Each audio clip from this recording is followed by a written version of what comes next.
What's up, weeds? Welcome back to some more Daima Talk. Episode 10 was huge, actually, lore-wise, and it's time to get back into it. But I'm a little sick, so no face cam today, so we're just going to start talking off now.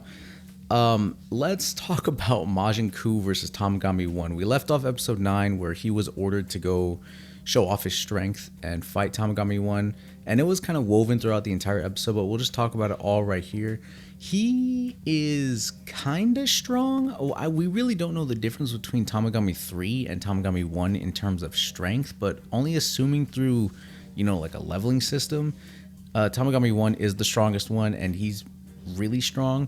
But Ku was still, holding up, but the Cyberman body was kind of showing because he wasn't the strongest, but we still are expecting a transformation from this man. Arinsu was kind of, upset about it, and kind of jokingly, I'm assuming, said he was fired, and we're kind of just leaving him off from there. Majin Ku kind of setting up expectations for a transformation, if we're going to be honest.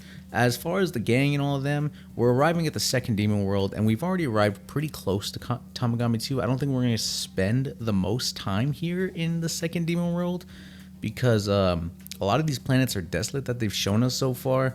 A lot of the planet, I believe, is water too, as we run into a kraken. They have krakens in the demon world, and they're huge.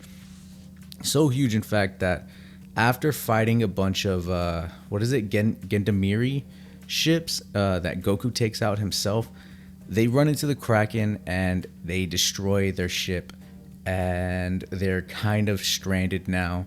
They, I believe they land on the original planet Namek. They land on the original planet of the Namekians, and it's revealed there that Namekians used to be a race of slaves in the demon world. They were all, as powerful as they were on planet Namek, as powerful as Namekians are, but they were treated as slaves in the demon world, and that's kind of why they all escaped into the outer world.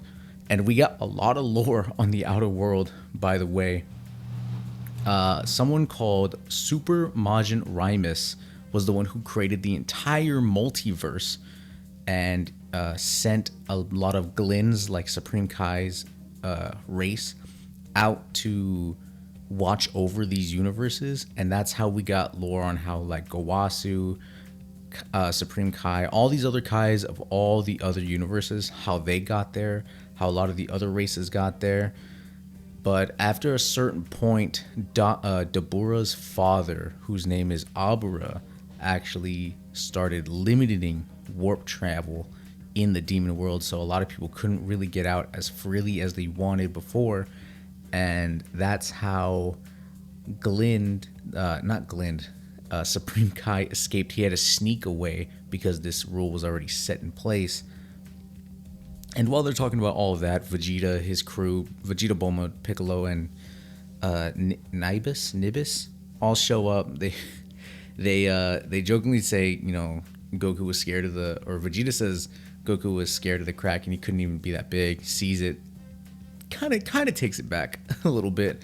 But then they all realize they're all stranded together. They're going to give him a ride. Everybody jumps onto the same ship. So now we are all together. The gang all finally gets together in the second demon world.